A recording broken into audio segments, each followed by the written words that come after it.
Okay, so tuloy natin. May dumaan lang na tao.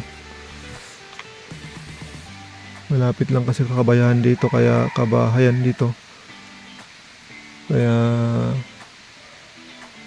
maraming dumadaan. So old trail po kasi yan.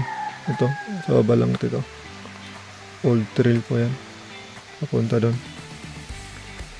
At saka may bagong daanan po dyan, paakyat. Kaya medyo daanan ng tao to. So mahirap din operate kasi lalo na hindi din po sa atin. So pinasok lang natin ito para sa vlogging. Okay, so ayan, at wala naman tayong gagawin dito. Okay, so kung papayag yung may-ari, edi subukan. Kaso nga lang, mas maganda, medyo mahirap lang i-operate kasi nga daanan ng tao at saka mag-iingay tayo dito sa lugar na to. Okay, so ayan, at pansinin po natin, triangulation nga po ang itsura dito, ang ginawa nila. So sana masubukan natin itong ma-operate.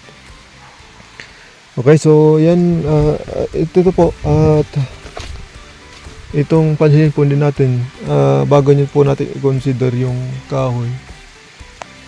Okay, so kailangan siguraduhin po natin na ito ay old tree. So old tree na po ito. At yung papansin po natin, yan,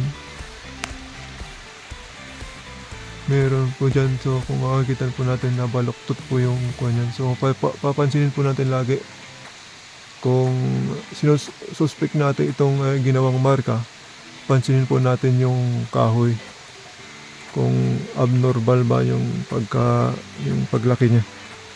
So yan, napansin ko nga yan, medyo ayan bend tree po siya. Okay, bend tree. So na-bend po yung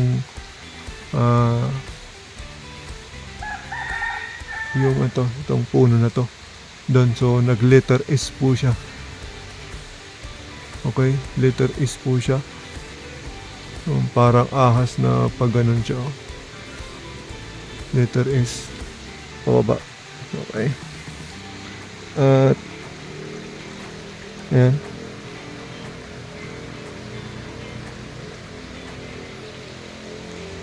at saka yung doon, kakaiba rin po yung sanga niya. So yan, papansin po natin, yan ay old tree talaga na to. Nung dumadaan ko pa dito nung bata pa kami, naandito ng mga to. So talagang old tree na po ito.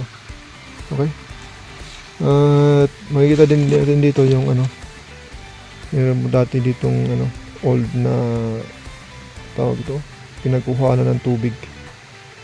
Ayan, dito ba yan, yung dating pinagkukuhanan ng tubig na balon.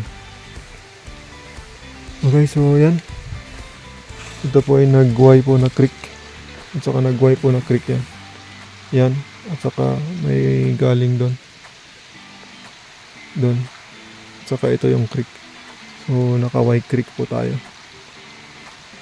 O yan, mga palatandaan na possible na may nilagay po ang mga dito, gagawin nila pong marka yung creek. Okay, so yun lang po ang ating mai-share ngayong araw na to.